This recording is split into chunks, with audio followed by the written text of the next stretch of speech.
Hello guys, how are you? So today we're going to have a live with teacher Chris. He's Australian and we are going to talk about emotional intelligence. So let's start this chat. Let me see if my host is here.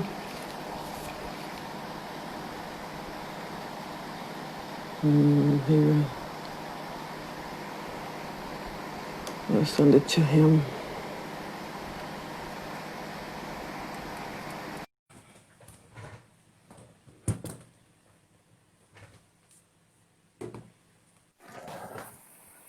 Hello. Hello, Chris. How are you? Good, I'm great. How are you?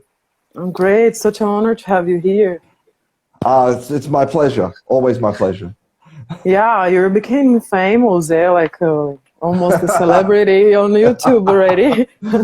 No, I definitely don't think that that's true. But I thank think you it for being is, nice. I have been watching your videos for a while, and when you answered, I was just like, oh my God. So I had the feeling of like, oh, Chris is such an important teacher, and wow, many people really appreciate your work that I know. Yeah, I mean, that's a very nice thing to say, but I try to reply to as many people as possible. I mean, on YouTube, it's not really possible because there's too many comments. But on Instagram, I don't have millions of followers, so I can reply Yeah, to. I'm glad I To most of arrived this. earlier.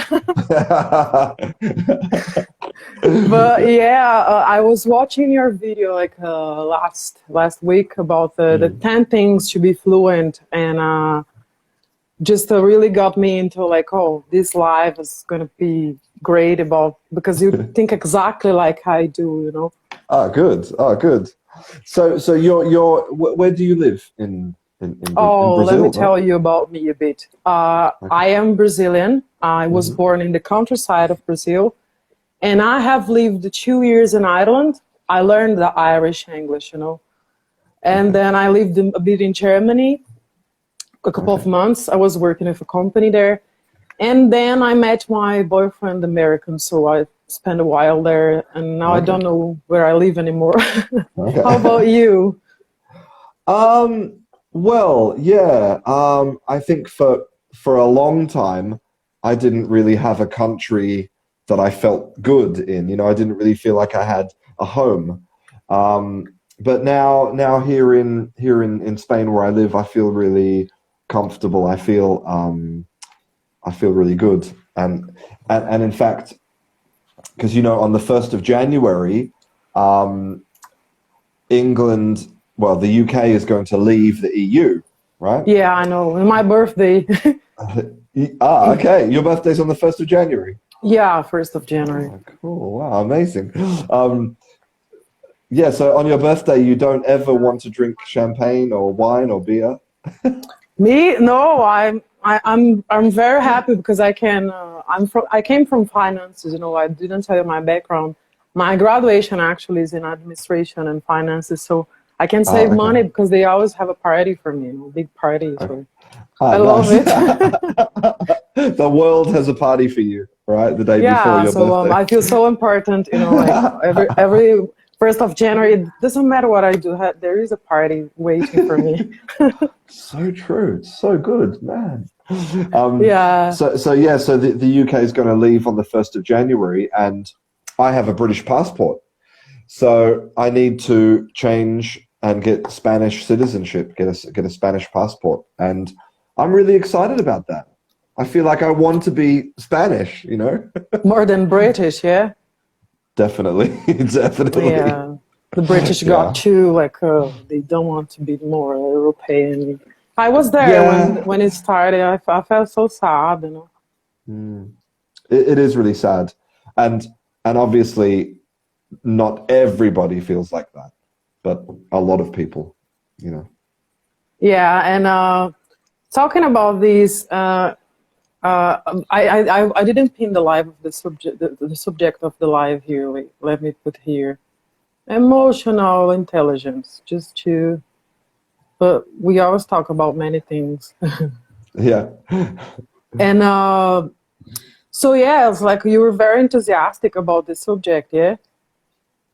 Yeah, I mean, because I'm skeptical about various kind of measures of. Basically, I think it's very difficult to measure certain things, right? You know, I was really skeptical about IQ, and in fact, I bought this book called Intelligence by Stuart Ritchie, which is it's like This just a is the little book. IQ one, yeah? Yeah, it's about IQ, and because I wanted to understand the truth about IQ, but Why, this can book, someone hold it? yeah, exactly. Like so, but this book actually made me more skeptical. So, and then of course, when you talk about things like emotions, well, I mean, it's difficult to measure. I think people are really complicated. You know? Yeah, so the word believe we're getting more intelligent as in IQ than IE, yeah, emotional intelligence, because we're developing the technology, but the more we develop, the worse we get in society and relationships. And we all always say, like, everybody says, like, oh, they should teach emotional intelligence at schools. Why they don't do it yet? I don't understand. You do in our school, I know, yeah. You provide a really good environment, because we're not going to be teachers anymore. We're going to be more coaches as well, yeah. Yeah, I think that the trend, you know, in language learning, the trend among people who are, you know, innovators, the trend is to move more towards the coaching model, right? You know, it's more about supporting the learner's needs and about supporting the learning environment, and not so much specifically about, you know, the technical details of language. So I think it's an interesting observation that, you know, over time we're getting more intelligent, but yeah, maybe we're also, you know, we're not connecting with people in the same way. I mean, I don't know if you have this experience, but I find it very difficult to find a good moment to just kind of sit down and read something big. Yeah, we're becoming every time more busy. We're pumped with information, and it's kind of like we're getting superficial and many subject, and kind of like we understand a lot of them, and the word is getting crowded, and the things are getting like more like crazy. And one thing that people don't realize is, like, no one stops to look at themselves. Like, you know, often people think, what do you think about that person? You know, like, can you talk about you? Like, if you stop now, how would you describe you? Like, what are your best features? You know, Yeah, not features. That's not the word. What is your best characteristics? yeah. Like, you could say features, I suppose. You could say. Yeah. You know, Oh, okay. yeah. Yeah. I mean, for example, if you know, talking about attention and finding a moment to, you know, I find it very difficult if there's a 5-minute YouTube video. If it's only 5 minutes, I can't watch the whole video. I have to skip. You know, I jump through the video. You know, it's like we have no patience anymore. That's why you know, our videos are so now. good. You know exactly how to entertain people and cut the bad parts. You know, I just started on YouTube, and I'm struggling to be a good entertainer. You know, I'm too nerdy, and I'm still learning this, like, you know, YouTube stuff. I'm more successful here than YouTube, and some people are the opposite, because there is other language, other shape, you know, like, people don't have patience. You know, I even have a speeder on I watched everything on a speed as well, like 1.5, you know. Oh, really? Yeah, that's my technique, you know. Oh, that's amazing. And you know, the question is, how is this affecting the way that we think and the way that we? Because if watching a 5-minute YouTube video is boring for us, you know, we need it faster. what about Yeah, the you want the idea of, information straightforward. You know, Google yeah, now is giving you like 52 seconds. That's the thing you want. Like, go there. You yeah, know? yeah. But like, what about the idea of just sitting with some friends in a park and just talking? Like, will we lose the patience to do that? You know, some interesting thing. I have a Spanish friend from Mm. Barcelona. Now he lives in Nalda. You know, Nalda, Okay. Logronho. Yeah, he lives in Okay. Logronho. And he used to love Brazil because I live here in front of a square. Let me show you. You see the square? Nice. Nice. Yep. So you see that square? People they use it to sit there and talk a lot. Nowadays, the square, like, of course, we're in the pandemic, but now the pandemic is spreading here. But I used it to see more people there, and I used it to be more there in my past. And he told me it was something about Brazil he loved here because we still sit, we still talk to people. And I'm not that person, you know, I'm kind of tech. My generation's like more computers. And when I come back here to the countryside, because I lived like 7 years in Rio, then I moved to Europe. And now I needed to came back here and life slowed down again, you know, I needed to, you know, people stop me, it's like, oh, who are your daughter of? Like, who's your parents, you know? Who are your parents? And I was just like, that's so weird, you know, like everybody wants to know who is her grandfather, you know, like here's a very small town. So here I got the sense back of like, well, what is the feeling to be known in a place? And it annoys me so much, you know. It's not like you, and I have the mind as you, like, I don't know where's my home in the world. I don't feel home here. And I was telling even something romantic before here, like, I have a person, I feel my boyfriend is my home right now. Like, it's not a place. And a part of it, I think, is because I interacted with so many cultures. Like, when I traveled to Ireland, I learned English with 26 years, you know. I was kind of old. Like, today I'm 31. And it was super hard for me. It was super challenging. And what I decided is, like, I want to get to know people from many countries, many places around the world, you know.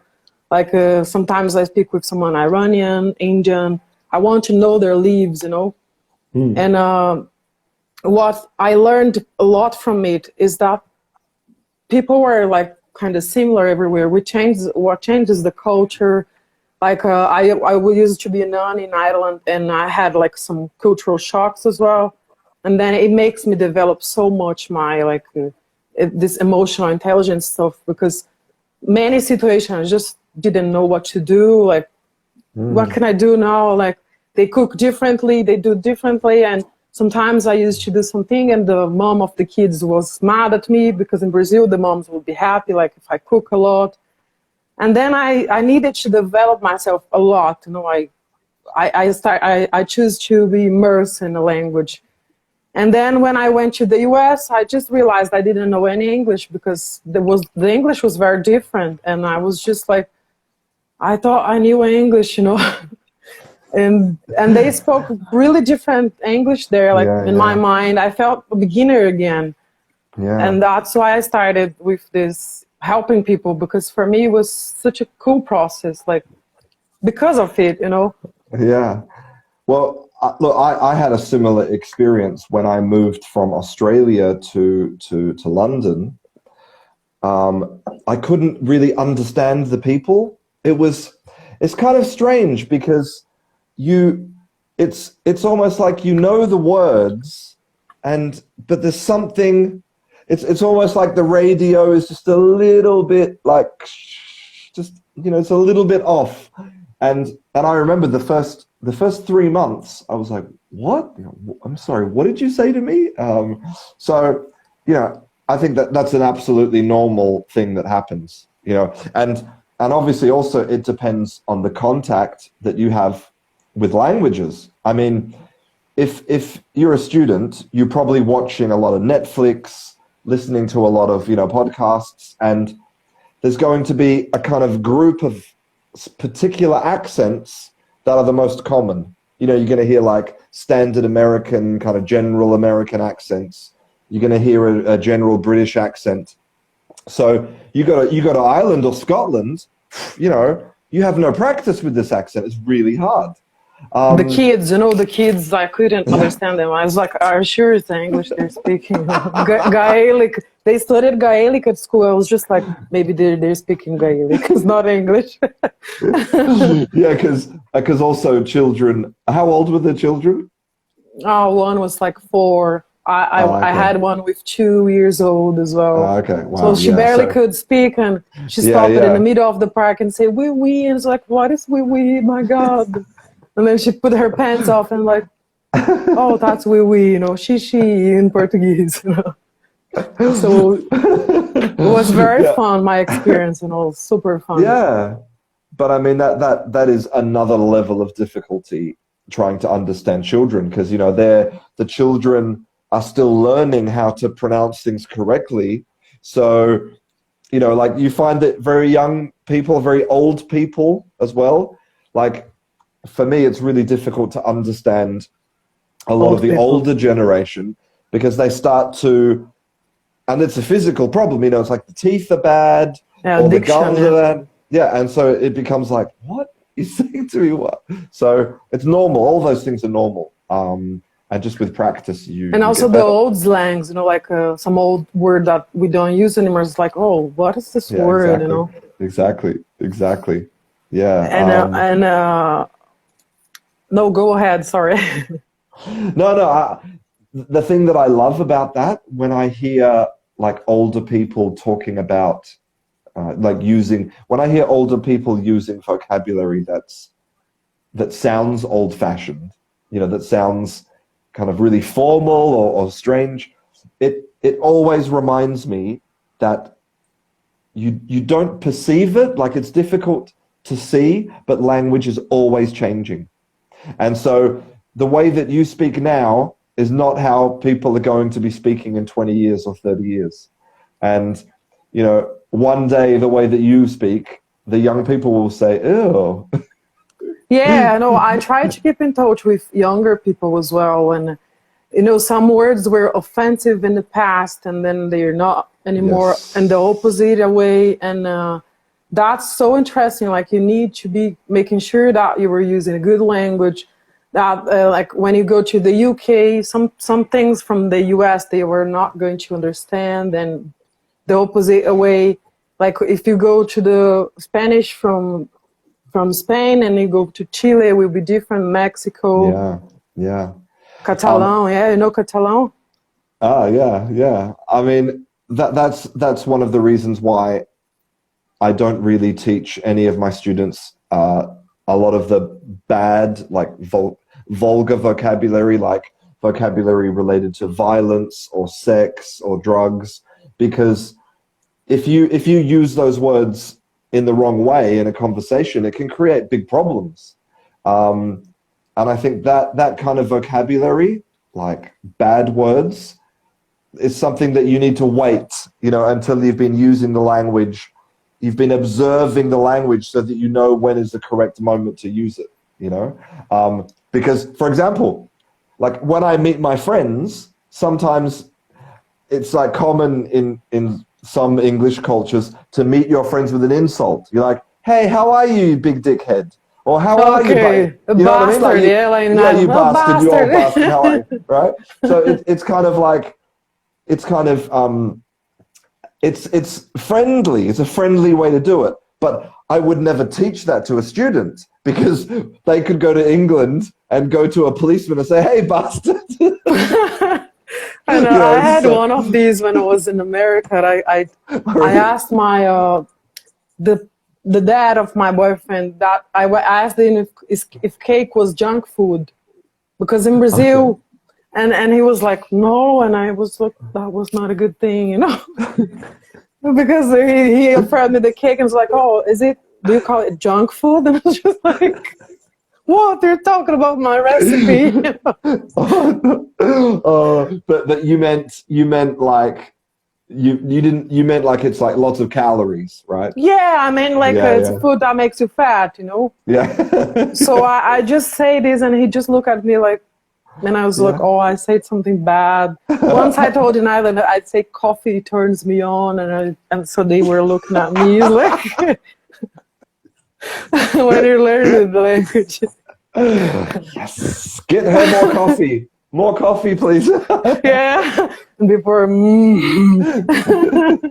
Was it like coffee with? Was it coffee with vodka in it or something? Or no, I wanted to say that when I drink coffee in the morning, I get too like okay. Excited in Brazil is another word. You know, excited here would be the bad word. You know.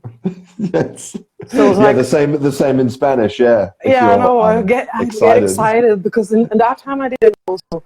Oh, I get like, oh, when I drink coffee, I get too excited. Like, and I say, oh, it turns me on. Like, oh my God. And then everybody looking at me is just like, interesting. You're like, and then the guy say, peanuts make me like these. And I was just like, oh, I know peanuts, but peanut butter. I was just, oh, I mean, part of emotional intelligence is almost like self-awareness, right? It's almost like, self-awareness. So like knowing that you made a mistake and laughing at it, you know? Yeah, and laughing at and recognizing, like you said, that when you said the cake is junk food, you recognized it in the other person. Yeah. That's part of emotional intelligence, right? It's part of, and I think that sometimes this is something that students forget, right? Is that conversation is a two-way process, you know, and so many classes are about production, you know, about how to speak and how to say this and how, but you're not really going to find many classes talking about listening. And listening is like a really important part of conversation, like really listening, and really and also giving people the right signal. You know, like expressing a language is also the body language. Yeah, like this is a global one. Like exactly. And so if I'm talking to you and your face is like this, and you don't nod, you don't, go, yeah, mm-hmm. If you're not doing that, I think, oh my God, she doesn't like me, or I don't make sense, or my conversation is bad. Or so as a listener, you kind of have a big responsibility in the conversation as well. And part of that is I felt that in America, they're less expressive. Like in Brazil, if you were in a restaurant, was a problem that I had. I would never imagine. Like in Ireland was different. So the waiter come and they ask you like, oh, do you want some water? In Brazil, you say, that's yes, you know. And then my boyfriend just like, you should just say yes or no. And just like, okay, the nodding here is yes, like, you know. And she was always like lost. And then he asked me like, oh, do you want me to wait? And I say yes, like not yes with the mouth. And then he always like, oh, you should answer. You didn't say anything. I say like, I nod my head yes, you know.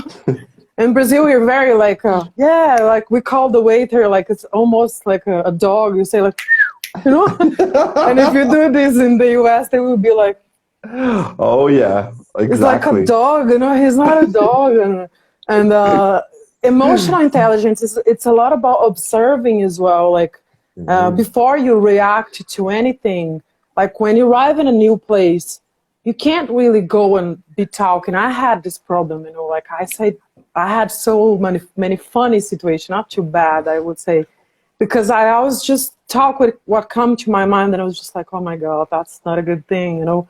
And then, but it was always so funny. Like I managed to make my experiences very good in my life, enjoyable. I laugh at myself a lot. But some students, what happens, I was going to talk about your video, say motivation, self-discipline.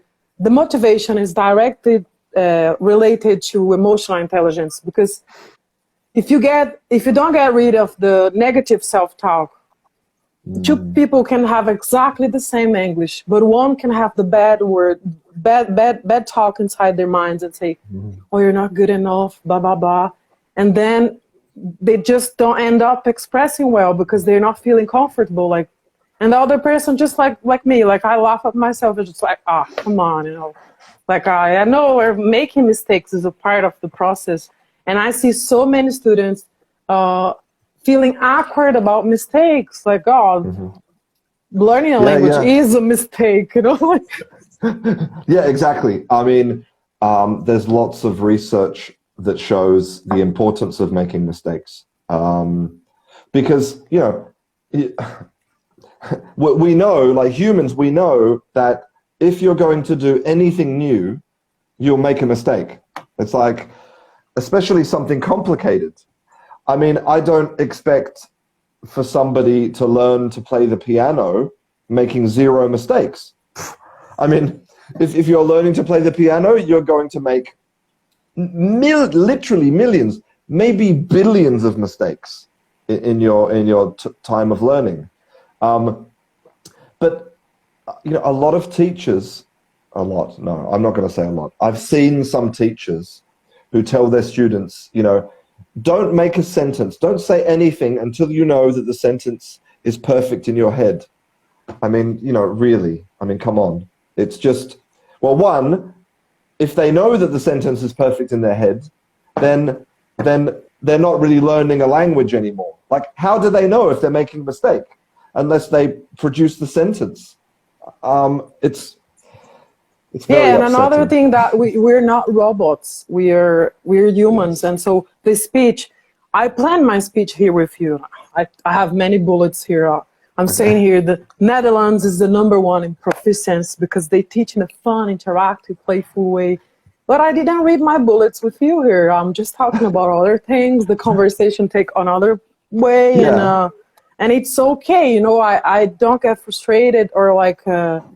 Communication is not a rational subject. It's that's why Netherlands, they're so good because they teach like in a playful way. Like if you don't enjoy the process, you don't need to start. Like some people just study for an exam. I also watch your video talking like exams sometimes destroy people's lives because it's an obligation for them. Like you need to pass the exam. So your brain is going to be under pressure all the time. That's not good to learn a language. Like, that's the opposite. You're going to be like all the time nervous and like struggling. And it doesn't help any to communicate, to talk if you're not feeling like comfortable with that thing. So that's why in Brazil, 5% of people here are fluent in English. Because we're born with this pressure, like you should speak English, you know? Yeah. And I didn't like until my 26. I was just like, I will never learn it. I lost job opportunities. I used to cry in my exams, and I was just like, oh my God, I can't learn it. I was this person, you know, until I decided to leave and say, I'm going to learn in my way. And then I started learning. I don't want rules. I don't want nothing. So I watched classes in Ireland, and the classes were boring because they were not talking about something I wanted to know. And then I went to pubs, you know, I talked with many people, and that's the way I learned.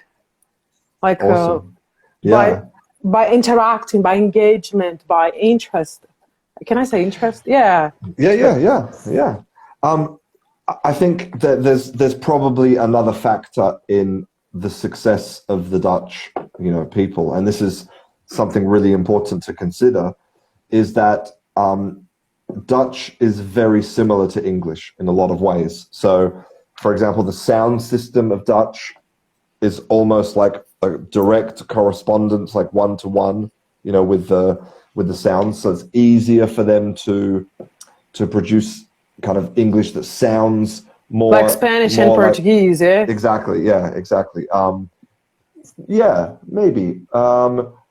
In fact, I would say for you as a native Portuguese speaker, it would be quite, it would be good, you would be able to learn Russian, the Russian sound system quite easily, because there's actually a lot of similarities between the Russian sound system and the Portuguese sound system. So how about the German?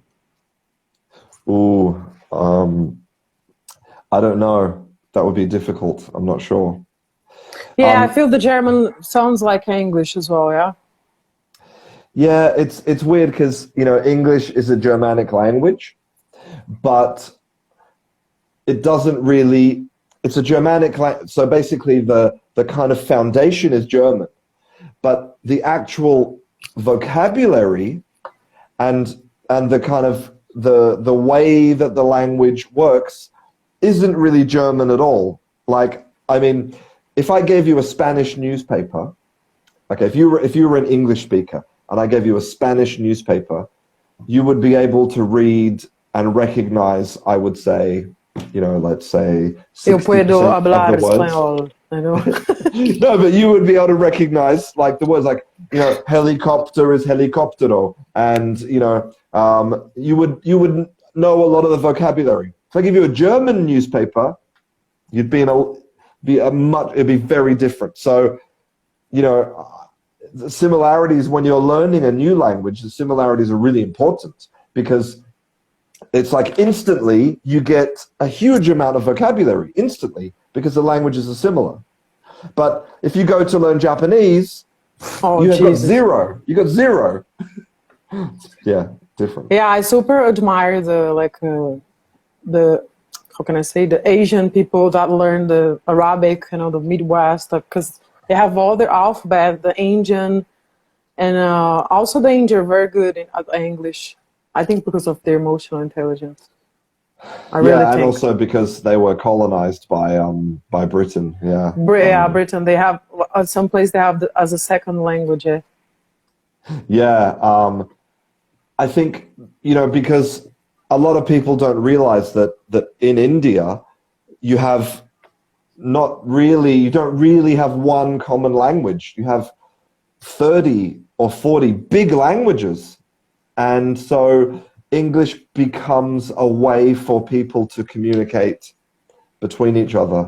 You know, if, you know, because maybe if you live in the country and you have to go to the city to do some business, it's possible you might speak in English because your local language, you know, they don't understand in the city. So, yeah, when I was living in Germany, I found there they didn't speak a lot of English as I expected, you know, like I expected them to be more fluent than in other parts of the world because they're so developed in many ways. And when I went to the airport, I was going to deliver the car back and the guy couldn't speak the numbers and I was just like, what?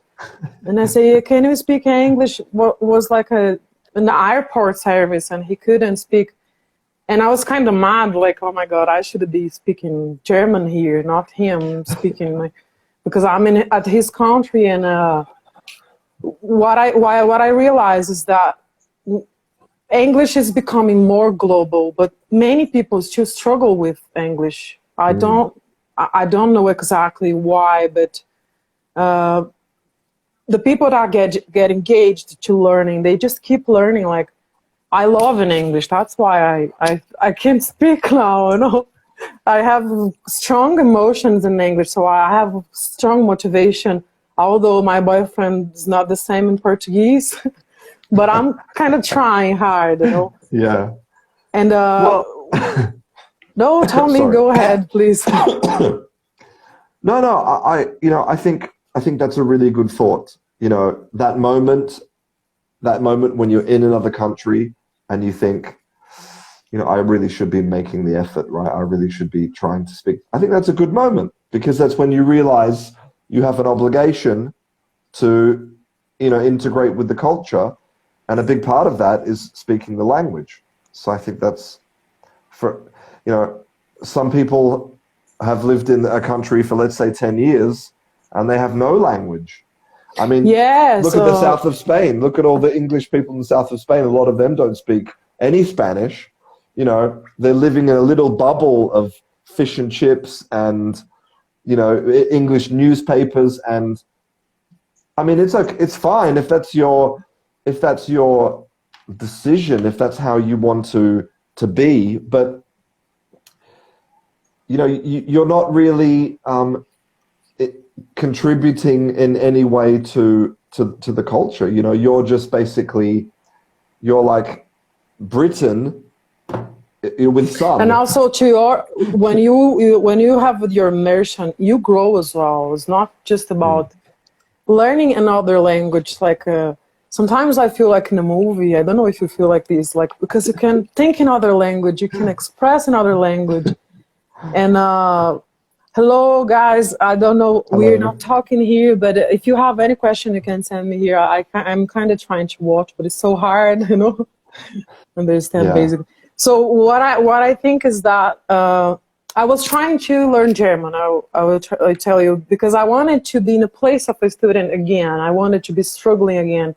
And it's really, really hard. Many people say, like, one of the hardest thing I have done. But for me, it wasn't hard at all when I decided and when I found the right motivation. I also wrote here, like, finding your emotional motivation is the key for everything. Like, you're going to be curious. You're going to be, like, willing to learn new words. And that's what makes us, like, I would say, maybe these people have no reason to, like, mix. Because English people usually, not English from Britain, like, English speakers, usually they don't want to learn other language. They're not interested. English is enough, you know? Yeah, no, I mean, there's definitely a language learning problem in a lot of Anglo-Saxon countries. You know, Australians don't really learn a second language. In fact, the Australian government is removing foreign languages from schools because, well, it's just they're making bad decisions. But anyway, you know, they have a problem. But I see the perspective of other people. It's like, I know that, let's say English is a global language, and maybe English gives you opportunities to get work and to travel and everything. But, you know, learning a language is really, really hard. You know, for a lot of adults, they just don't have the time or the motivation, mainly the motivation. And I think it's a lot of expectation for people to be able to produce English. But as you said, you know, if they can find a way to fall in love with the process, then it becomes, you know, a lot less difficult, because it's more fun, it's more pleasure. You don't have to force yourself. You know what was the advice that I took from the director of my school? Like, when I was doing my master's, I was so frustrated because I couldn't speak any English, and I was going to turn into 26 or 27. And he told me this, and I never forget this. He told me, I say, André, what should I do? I'm going to finish this master's, and I can't speak English. I can't get a job, really. Like, what's the point? I have a master's. And he told me, Gaby, get out of Rio. Go to date in English. Go to have emotions, you know, go to have a fight in English. And I never forgot that. And I really got into that stuff. You know, I started dating. And I would tell you that there's a crazy stuff, but Brazilians wouldn't understand. I was so amazed how the guys in Ireland were so respectful. Like, here the guys are macho. They have the pressure for you to, like, kiss them, stay with them. In Ireland, I could date everybody, and they didn't ask me for anything. I was just like, oh, we're dating. Like, I date many people without the obligation to be really, like, in a date, like, friendly, you know? And that was so awesome. Every day I booked it, I scheduled a date. It could be guys, it could be girls. I didn't really care, you know?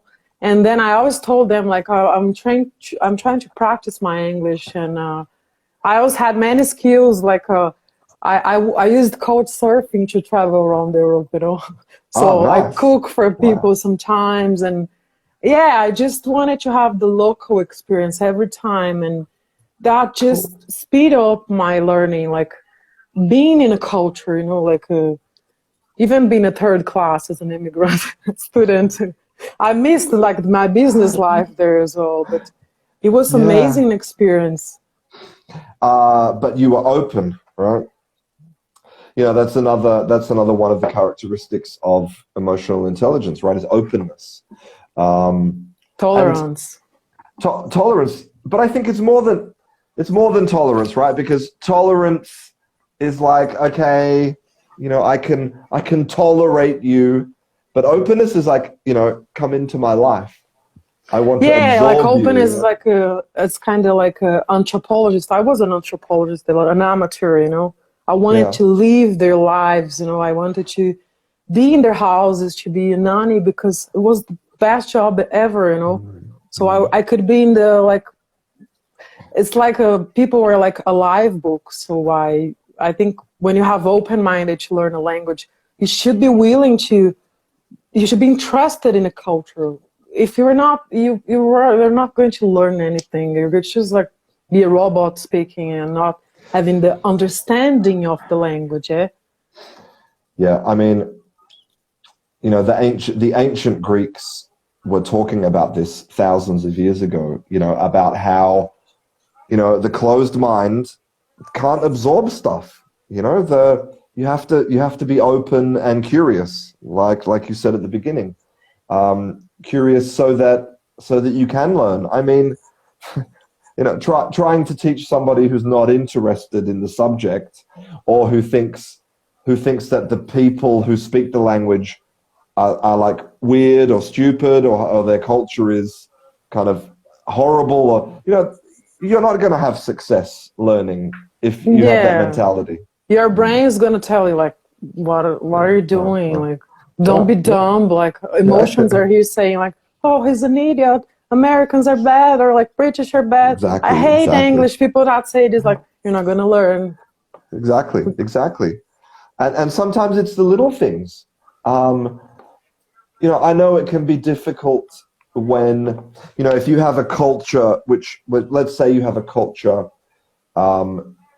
which is very, you know, based on, like you said, you know, English people, you know, we love to say please and thank you a lot. It's always please, always thank you, always, oh, I'm sorry. Yeah. You know? And so it's very difficult, you know, to go into Brazilian culture, and I'm like, waiter, you know, it's like, for me it feels like, you know, oh, I'm being so rude, I'm treating him like a dog.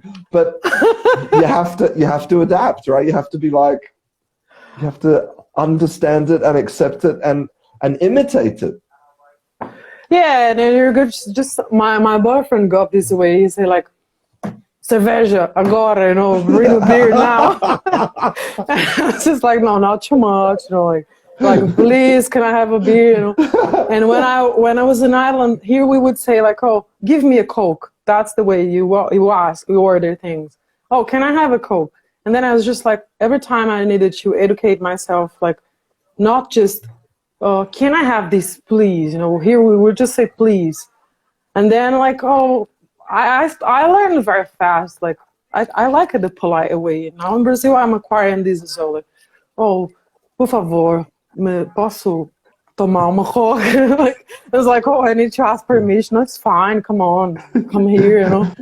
And this thing, when I started traveling, it changed. Like, I traveled over like 10 countries and around, like. And every place I went, I didn't want to go to tourist places. I wanted to go to the local places and see how was that, you know, see how people behave. Like, I remember when I went to Amsterdam, I met a guy from Jordan. And then he was just talking to me. I was just like, oh my God, it's so crazy situation. Like, I'm in Amsterdam. And he was talking about sins and stuff. And I was just like, oh my God, here's the city of the sin. And I was just... And we were drinking, and it's just like, oh, no, like, this conversation is really good, but don't talk about religion. I told him, like, it's going to make my experience bad here. Like, and then he started laughing, and he's like, oh, I never had such a good conversation. And I was just like, well, you can do it, you know? And I remember hugging some British friends, like, oh, let me give you a Brazilian hug. And they were like, you know, like, in Brazil we hug, we kiss, and they were just like, I said, no, just relax, give a hug, it's fine. And they were like, oh my God, she's a woman. I was like, no, it's fine. And I wonder if you have any other really good stories from Amsterdam. I'm sure you do, right? Everybody does. Yeah, crazy place, man. And I'm the person that goes in a place and I want to leave the place, you know, I want to leave the culture, leave the experience. Like, I remember the first time I traveled alone, I went to Italy and I just took like a city side bus and I bought some Parma ham and some beer and I was just like, oh my God, I'm in Rome, and I went to the Vatican alone, and I love Nice. traveling alone. The first time was just, God, it's awesome. And then Yeah. you know, I got the Italian thing and ate the pasta. Yeah, I went in the Fontana di Trevi and I was just like, oh, I get the place, and it's just awesome, like being the culture. And they even Yeah. confuse you, like, oh, where are you from? It's like, I just jokes like, I'm Italian. So I was, no, I'm not. And yeah, slowly, it's so awesome. Like when you were open, you just leave the experiences. Yeah. Yeah, yeah, exactly. And well, I think traveling in general just helps you to maybe understand other people better. I mean, you know, in some ways, people are really different. They seem really different. It's like, you know, let's say, I don't know, people in Saudi Arabia are very different from me, or people in Vietnam are very different from me. But, you know, when you go to these places and, you know, you talk to the people, really, we're pretty similar in a And lot it's of just the ways, first you know. impression. Yeah. Like Yeah, like we all after you have, break the ice, and they're just people as well. yeah, and we all have pretty much the same wants and needs and desires and things we want to talk about. And it's pretty, you know, humans are all pretty much exactly the same. Have you ever been in a situation like I remember an epic situation in Dublin. I was with my Yemen friend, and he was speaking Arabic with other guy. And for me, like I was alone at his house, and he was a great person. And then they started speaking Arabic beside me, and I was just like, "Oh, guys, please speak English." Like, it was a weird situation. Like they was like, "Oh, hala, hala, hala," and I felt like weird, you know, like when you don't understand the language, you just feel like it was very different language, and we started relating our experiences, the thing we saw, and it was just like, and then I just told them I could have had a bad experience, you know.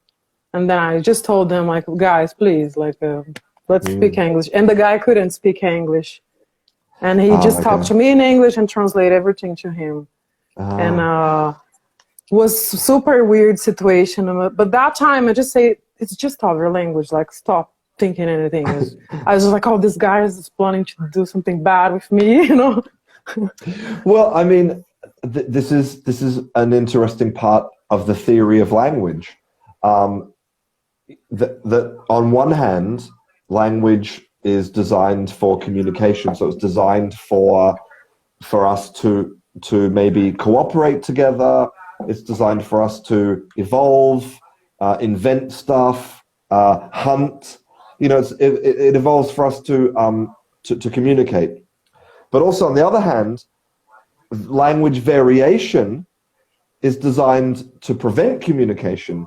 It's designed so that you don't know what I'm saying, so that I can say things about you that you don't know, right? That I can make plans maybe about negative stuff. So that's also an important part of language theory, is that it can be used in a negative way, right? For the Yeah, bad or for the good, yeah. yeah, exactly, yeah. And I think that's why for people who don't understand a lot about language, and especially for people who are kind of racist or bigoted, when they hear other people speaking in another language, like, you know, when after Brexit, you know, there was a lot of abuse of people, like on public transport or walking in the street, because they're like, if you don't speak my language, you know, go home. Or, you know, if you're in England, so you should speak English, you know, this kind of attitude. And it's because people are afraid, right? They're like, then I can't understand them, so they're probably saying something bad about me, or they're you know, planning to do something to me that I can't control. And it's like a deep, I think it's like a really old, like not medieval, like an old Neanderthal kind of fear. You say Neanderthal, that's the word, like caveman? Yeah, like caveman fear, yeah. Oh, good. Yeah. Yeah, something that I don't know if you were man, you feel the same way. When you were a woman and you were alone, you get kind of like vulnerable. Like if people are speaking other language, you always come to my mind like they're going to traffic me, sell me to other country. You know? So, Yeah. and especially these people from this very religious countries, I'm always afraid of something bad happen, like Jesus, you know, like because maybe in that country is different, and we just don't know what's happening. And I don't know if a man thinks the same things. Like, are you afraid of someone take you away, or don't you feel like this? No, I mean that is part of your experience as a woman. You know, and my sister says the same things to me. She's like, you know, like sometimes when I'm walking to my car alone after I do the shopping at the supermarket, I feel kind of a little bit scared, and I think, man, you know, I never feel that. And not because I'm a big, strong, aggressive, you know, person, but I just don't have those experiences. That's obviously it's very sad that a lot of women feel that way. But we feel like this anywhere. You know, it's not a specific country. Like when I was in Ireland, the European guys didn't hit on me on the street. But the other ones, like maybe Arabic, Indian, they used to say things on the street. And if I was alone, I start running sometimes, like, because I say no one is going to stop a person that's running, you know? And, but in Brazil, it's even worse, because here you don't have just the man stuff, you have also dangerous stuff, you know? So here is like, doesn't matter, like, how intelligent you are sometimes, you just don't want to be on the street alone. Like, it's just me here, oh my God, and I start freaking out. And that's, I had many situations in my life. Like, I think women usually, we have other view of these things, and we often don't want to be alone, like in a place. And men might be more brave, like, you know, they say women are more emotionally intelligent because men are more self-confident. They have the other paper in the society. But I feel in the northern countries, maybe in Australia as well, the countries where they speak English, I feel it's more feminist. I don't know if I'm correct. Yeah? I think it's difficult to say. I mean, I don't really know anything about, I don't really know enough about the comparisons between countries, you know. I mean, I know that right now in the kind of Anglo-Saxon world, that talking about, you know, feminism and racism, you know, they're big subjects right now. So there's definitely a big conversation about them. But are they more feminist than other places? I don't know. I felt that by my experience, you know, like living in places, traveling, and that's not a bad thing. You just feel safer when they're like more feminist. It's like, I was going to talk something about language here, like I'm just going out of the subject. One interesting thing for people to think is that talking about emotions, like, why do you think you memorize the day of your birthday, the day of your wedding, or the day of big deception, and we can't really just remember the shirt we wore yesterday? And when students realize that if they can put a glue, you know, in a learning process, I have a technique. It's not mine, of course. I read online. I remember this guy is called Frank Florida. He spoke like 8 languages. I don't know if you know him. No, I don't. And they were saying like whenever you were trying to put things from your short memory to your long-term memory, you should try to add some weirdness. You remember, like in Brazil, we learn chemistry with a really sexual background. Like they say really weird stuff, you know, about this, like let's say a formula to decorate. And I never forget that stuff from my high school, you know. All the stupid thing my teachers say, I remember the things because of the words.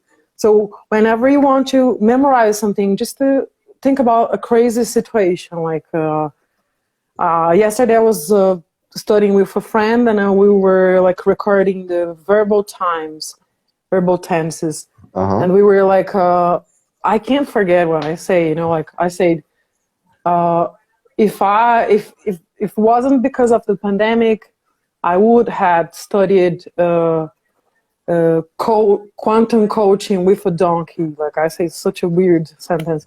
But I can't forget it, you know, like I tell people, don't learn just a word isolated. Like in the same way we shape this experience that, like, you know, the experience of like being a woman, being alone, it sticks on my mind, like your brain just related, like straightforward. The same rule you use when you want to learn something emotional, like how can I memorize things in English? You don't take a list of verbs and memorize. You just start, as you say, using them. Use them in a conversation. Use, like, say funny things, weird. You're going to remember, like, in a very weird way, you know? Do you agree with this technique? Well, I think it's about making connections, you know. So, you know, you can make connections to some strange visual thing you invent, or you could make connections by telling stories, or, but yeah, you have to make connections. You know, trying to remember words alone is very difficult, and because you need context. And when you're learning a word, you need to know, like, what other words does it go with, and you know, what are maybe some words related to that word that you already know. So yeah, like, how can I use this word? Like, like, let's say we say a sentence: the book is on the table. If I learn just book, maybe I won't remember the word, but it's like I book on the table. I already know a preposition, and I know that on is like being on something. And what I always tell to students about this emotional intelligence is that doesn't exist a certain way or method that you should be using. Many people ask this, like, oh, what is the best book? It doesn't exist the best book. What exists is like you understanding the way you learn, and maybe you try multiple ways to stimulate your brain and see which is better for you. Because for me, it never worked. The best books of Oxford, you know, I had the expensive material, and I never really interested me. Like, I didn't learn by that. I learned by sitting in a bar, you know. So I have a client, like, not client, I have a student, he's 73 years old, he's a doctor. And I'm having hard times because he is a traditional, and then I understand this just, and I gave him the traditional methodology, like he wants a sequence, something logical, and he can't speak yet, and he's shy. And I told him, like, you should let it go, you know, like, just say it. And he says, like, oh, I'm shy, maybe he's not willing, but I don't know how to. That's a good question for you. How to encourage a person, like older person, to speak when they're super shy? Well, I mean, it's difficult to change the habits of a lifetime, you know. I mean, shy is not a language thing. Shy is a personality thing. So, you know, if you're shy when you speak Portuguese, you're probably not going to be a super extrovert in a different language, unless you believe that languages change, you know, your personality, which, well, I mean, they do in some ways, but probably not in that kind of way. You know, I think it's just about creating a place in the classroom where they feel safe. You know, they feel like they can express themselves and make mistakes, and then they get more confident every day. Oh, right? we're running out of time. That was so good to talk to you. It was great to talk to you too. Do you feel you were more extrovert in Spanish or in English? Definitely in English, because I'm more confident with my language. So yeah, it's gonna end. It was so good to have you here, and